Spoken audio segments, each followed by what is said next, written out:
दिव्यांगांना वाहन घेताना कर मुक्त करा मा सेवाभावी संस्थेचे अध्यक्ष बाबासाहेब वानखेडे यांचे समता परिषदेचे महाराष्ट्र प्रदेशाध्यक्ष सुभाष राऊत यांना निवेदनाद्वारे मागणी।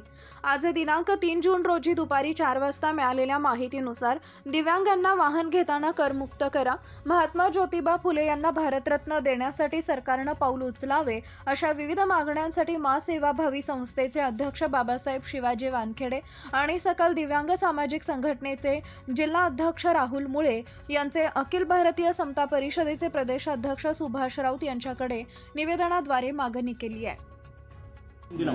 काय निवेदन दिलं? बरोबर। छत्रपती शिवाजी महाराज, छत्रपती शिवाजी महाराज, छत्रपती शाहू महाराज, महात्मा ज्योतिबा फुले, भारतरत्न डॉक्टर बाबासाहेब आंबेडकर,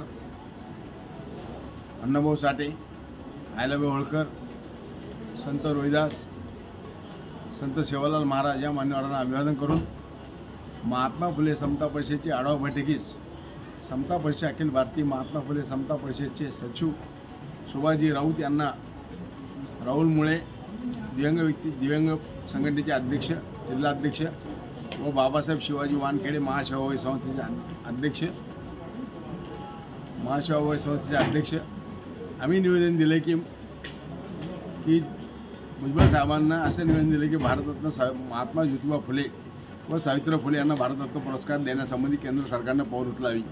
यासाठी पंतप्रधान, राष्ट्रपती यांना निवेदन पाठवण्यात आले, देवेंद्र फडणवीस पाठवण्यात आले। या निवेदनात ज्या काही स्वतःने दुकानं आहे, प्रत्येक जिल्ह्यात लोकसंख्येच्या प्रमाणात दुकानं वाढाव्या व दुकानं वाढून त्या दिव्यांगांना व सेवाभावी संस्थांना आणि महिला बचत देण्यात याव्या। त्यासाठी अनेक समस्याच्या मागण्याचे निवेदन हे देण्यात आले आणि या निवेदनावर सहानुभूती विचार माननीय भुजबळ साहेब करतील आणि माननीय मंत्री महोदय सुद्धा करतील आणि राष्ट्रपती करतील अशी विनंती करण्याची आणि दिव्यांग संघटनेचा जी समस्या आहे त्या समस्या सोडवण्यासाठी सहकार्य करावं असे विनंती या निवेदनात करण्यात आले। या 37 मागण्याचं 18 मागण्याचं निवेदन हे पाठवण्यात आले आणि ज्या मोटरसायकल घेतात अपंग त्यांना करमुक्त करावं, त्या अपंगाला टॅक्स लावू नये अशी सरकारनं विनंती करण्यात आली आहे। आणि यासंबंधी निवेदन माननीय सुभाष राऊत यांनी वचन दिलं की माननीय छगन भुजबळ साहेबांकडे निवेदन पोहोचू आणि सेवाभावी संस्थेला आणि अपंगांना राशन दुकान द्याव्या। काही दुकानाचे काही जिल्ह्यात 7-7, 8-8 दुकानं काही माणसाकडे त्या रद्द करून या संस्थांना प्रत्येकी माणसाला द्याव्या, एक दुकान त्यांना वाटप करावी अशी विनंती करण्यात आली आहे।